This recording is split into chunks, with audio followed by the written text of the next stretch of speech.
She didn't cry. She didn't scream. She just stared at us and let the thing inside her talk. I filmed a lot of things: fires, floods, political rallies, a woman who claimed her mirror was bleeding. Most of the time I hit record. I know what's real and what's a show. This time I wasn't sure anymore, and that camera never blinked once. My name is Claire Weston, freelance journalist, true crime, urban hauntings, unexplained disappearances. If it's dark and it scares people, I'm the one they call. That's why my inbox pinged with the subject line, urgent, child possession, confidential. I should have deleted it, but I didn't. The message was brief. A family in Hollow Creek, 2 hours outside the city, claimed their youngest daughter had been speaking in voices that weren't hers. They said she didn't sleep, that she scratched scripture into the walls without being taught a single word of Latin, that she knew things no child should ever know. I called the number. A woman answered. Her voice was dry, shaking. My daughter. There's something inside her. It talks through her. Please, if you film this, maybe someone will believe us. Maybe someone will help. That word, help.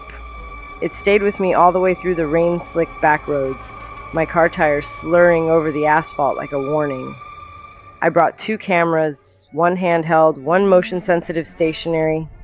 I told myself I was just documenting a family in distress. Another house filled with trauma, grief, and misdiagnosis. When I arrived, the house was older than I expected. Faded white siding, black shutters, every window closed. It was early evening, but already felt like dusk. The air smelled like wet pine and something faintly acidic. The mother, Martha, greeted me at the door, her eyes red from days of crying. "She's in the back room," she said. "Don't talk to her yet. Just meet Father Malcolm first." A priest? I hadn't been told about it. He was sitting in the dining room, hands folded, a large black Bible in front of him. He was older than most priests I'd met, gray-bearded, eyes sunken but sharp. When I introduced myself, he didn't stand. He just nodded. "You'll record everything?" he asked. "Yes." "And you'll keep that camera steady even when things begin?"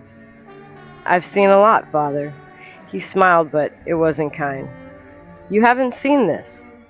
He handed me a worn-out folder. Inside were photographs, deep scratches across a child's arms, symbols I didn't recognize carved into the floorboards.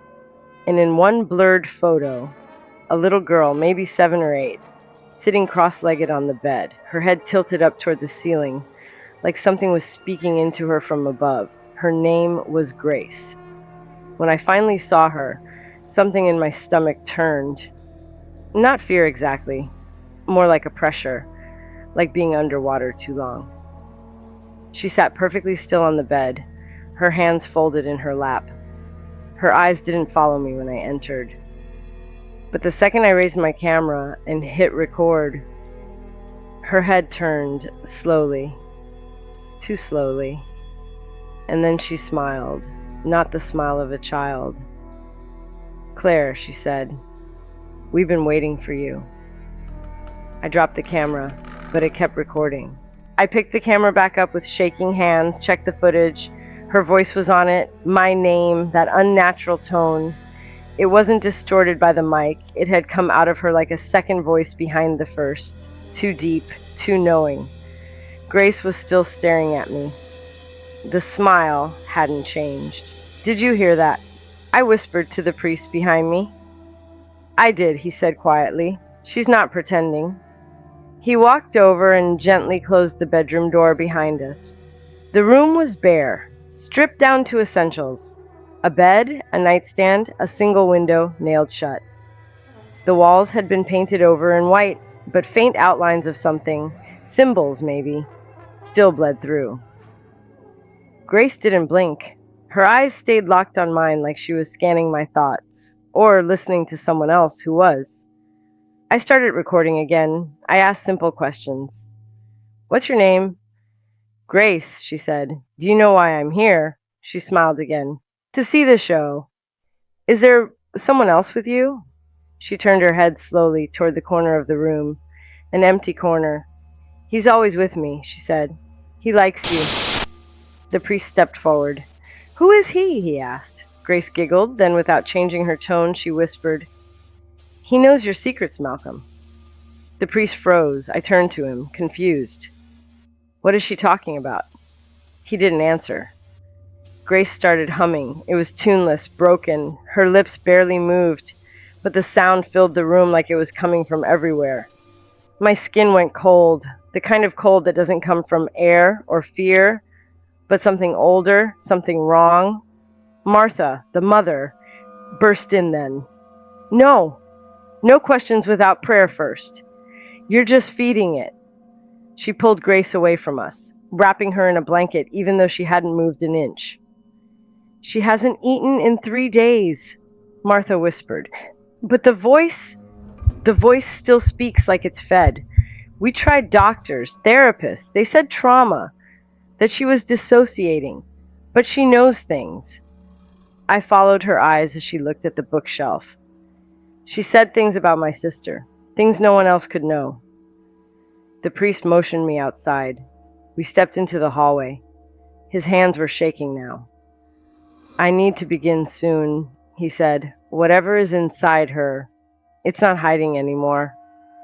"You said you've done this before," I asked. "I've assisted, I've witnessed, I've never led. But if we wait any longer..." A scream echoed from Grace's room. Not a child's scream. Something layered, something wide. We ran back inside. Grace was on the bed, her back arched, her arms rigid at her sides. But she wasn't moving, she wasn't even breathing. The humming had returned, but it was louder now, vibrating the glass. Then it stopped, and Grace opened her eyes. They were pitch black, no whites, no iris, just black. She turned her head toward me and said, in a voice I can only describe as wrong, "You should have stayed away, Claire." I dropped the second camera, but again, it kept recording. Father Malcolm sat alone in the dining room. The Bible lay open in front of him, but he wasn't reading it. His eyes were fixed on a single page. His fingers trembled as he traced the edge of a verse over and over. "She knew your secret," I said, finally breaking the silence. "What did she mean?" He didn't look up. "When I was a young priest," he said, "I was assigned to a case, a girl not unlike Grace. I was the assistant then. The lead exorcist didn't believe it was real, said it was a mental break, nothing more." He paused. "She didn't survive the ritual. She died choking on her own tongue. But right before she stopped breathing, she whispered something to me. A name, one I'd never spoken out loud." "What name?" He finally looked up. "Mine." The air between us felt heavy, like a storm about to break. "I swore I'd never step into this again," he continued. "But then I heard Grace's recording. The family sent it to the diocese. No one else would take the case." I opened my bag and took out a backup mic and fresh battery pack. "We're doing this tonight?" He nodded. "Just after midnight. That's when it speaks the clearest." The hours crawled by. I sat with my equipment, reviewing the footage again. Grace's voice still haunted my headset, that deep, unnatural tone layered with her child's pitch, a duet of horror. In one moment, she'd look like a normal girl, her eyes dull, her breath shallow. The next, she'd smile, and you'd know you weren't looking at Grace anymore. Martha had taken the other 2 children to a neighbor's. She kissed Grace on the forehead before she left. Grace didn't move, didn't blink, just whispered something in her ear. Martha walked out crying. 11:47 p.m. Father Malcolm poured holy water into a small silver dish. He placed the crucifix, the rites, the rosary on the nightstand. I positioned both cameras, one facing the bed, the other wide angle on the room. I strapped a body mic to myself. We wouldn't miss anything. I took a deep breath. "Is she restrained?" "No," the priest said. "We're not chaining a child to a bed. That's not how this works. But if it's real, the restraints wouldn't help." That didn't comfort me. 11:59 p.m. Grace lay on the bed, her eyes closed. Her chest moved in slow, heavy breaths, the kind of sleep that didn't seem natural. The priest stood at the foot of the bed, rosary wrapped tight around one hand. I pressed record. 12 a.m. Spirit of unclean power, Father Malcolm began, voice steady. I command you in the name of Christ. Identify yourself. The room was quiet, no wind, no creak, just the distant hum of the heater. Then Grace's eyes snapped open. Her pupils were black again, but her mouth didn't move. Instead, the lights dimmed. Only slightly, but enough for the camera to pick it up. I see you, Grace said, in that same dual voice. You brought her, the one who wants the truth. The priest stepped closer. Who are you? I'm what was promised. To who? She turned her eyes on me. To her. The crucifix on the wall behind her fell. No impact, no shake. It just dropped. Father Malcolm's voice cracked. What do you want? Grace tilted her head. I want to stay. Then she laughed. No child's laugh. Something deeper, guttural, echoing in a room with no echo. I'm going to rip you open from the inside, Father, starting with your faith. The priest backed up, his breathing quickening. I kept the camera steady, but my hands were damp with sweat. Claire, Grace said. I looked at her. Her smile widened, far too wide. You're next. The room dropped 5 degrees. The candle near the nightstand flickered, and the exorcism began. Father Malcolm's voice rang out over the stillness. In nomine Patris et Filii et Spiritus Sancti. The flame of the candle bent sideways, though there was no wind. The air grew thick, as if something in the room had just inhaled all the oxygen. Grace didn't flinch. She just stared, blinking slowly, her mouth slightly parted. But as the priest began the next line of prayer, she tilted her head back, and her lips moved without sound. I checked my audio levels. The camera was recording. My mic was live. But for 3 whole seconds, Grace's voice didn't register. Then suddenly, stop him! That voice. It came from nowhere and everywhere. It was female. No, it was hundreds of voices, whispering, hissing, choking on their own tongues. Stop him! Grace's body jerked violently to the side. I stepped back.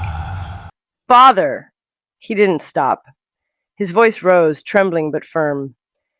Spiritus immundus exiab hac creatura Dei, Grace shrieked, her body arched, her back lifting completely off the bed, but not like a spasm, controlled, like someone was pulling her spine by a string. Then she dropped, thud, and all at once her body went limp. Her face turned toward me. You're already marked, she said calmly. He told me your name before you were born. I took a step back. The camera stayed on her face, catching everything. Her eyes glistened. Her smile didn't fade. I know where you sleep, Claire. I turned to Malcolm. What do we do? He didn't answer. His eyes were closed now, lips murmuring prayers in Latin, one hand pressed firmly against the crucifix, the other stretched toward Grace. The room started to shake, not like an earthquake, like pressure, like the walls were holding in something that wanted out. Then Grace laughed again, and blood ran from her nose. She spoke in Latin, not learned Latin, ancient Latin, the kind that makes you feel like the words themselves are knives. Then she choked, her hands curled into claws. I stepped forward instinctively. That was my mistake. Her hand snapped up and grabbed mine. Ice, pure ice, but the strength inhuman. You'll never see the end of this, she hissed. You opened the door. I pulled back, but she held tight. Her grip bruised my wrist instantly. Father Malcolm's voice rose in desperation. Exorcizo te immundissime spiritus, Grace screamed, high-pitched, ear-shattering. The light bulb in the ceiling burst. Shards of glass rained down. One of the cameras fell. I didn't care. My whole focus was on her. She arched again, and then silence, just like that. Everything stopped. Grace's eyes rolled back. Her body slumped, and the temperature in the room warmed. Father Malcolm dropped to his knees, sweat dripping from his forehead. "It's done," he whispered, but I didn't move. Grace lay motionless on the bed, her breathing shallow but steady, her face calm, eyes shut, until she stirred. Her eyelids fluttered, and slowly they opened. Hazel, clear. She looked around, confused. "Mama?" she whispered. I dropped the camera and ran out of the room. For the first time since arriving at that house, I wept. I didn't sleep that night. I sat on the porch, wrapped in a blanket one of the neighbors lent me. The sky was still dark, but the stars had started to fade. Birds were waking somewhere in the trees. Inside, the house was quiet. Grace had fallen asleep shortly after the ritual. A real sleep this time. No voices, no smiles. Just a child breathing softly under her blanket. Father Malcolm hadn't spoken a word since. He sat in the corner of the room, staring at the wall. The crucifix in his hand was cracked, his collar undone. His mouth moved every few minutes, whispering the same line like a mantra. "She is free. She is free. She is free." I reviewed the footage. Every second of it was intact. The shaking, the voice, the black eyes. The moment she said my name and the lights dimmed, it was all there, but I couldn't bring myself to edit it. Not yet. By the time the sun rose, Martha had returned with her other 2 children. She stepped into the bedroom cautiously, like she was afraid of what she'd find, but Grace smiled at her and said simply, "I'm hungry." Martha fell to her knees. Later, as I packed up my gear, Father Malcolm walked out to meet me by my car. He looked thinner. His hands still trembled. "You'll make this public?" he asked. "I don't know," I admitted. "They'll say it's fake." "CGI? Sound design?" He nodded. "Let them." I closed the trunk. "Did you really cast it out?" He looked at me, eyes distant. "I don't think it ever truly leaves, but it's no longer speaking through her." He handed me something. It was a small black notebook, leather-bound, worn at the edges. "What is this?" "My notes," he said. "From this, from the last one, from the others." I stared at him. "There were more?" His eyes narrowed. "This is not a story, Claire. It's a warning. That thing, it spoke to you. It knew your name." I froze. He leaned closer. "Don't film anything else. Don't go near houses like this again. Leave the door shut." I didn't respond. I drove back that evening, 2 hours on the highway, the sun setting behind me. For the first time, I felt tired in a way I couldn't describe, not the kind of tired that sleep could fix. The footage still sat on my desktop for weeks before I opened it again. When I did, I watched the moment she looked into the camera, the moment she said my name, the smile. But this time, I noticed something I hadn't before. A whisper, right before the lights dimmed, right before the scream. One voice beneath all the others, clear, cold, director. It said, "See you soon," and then static,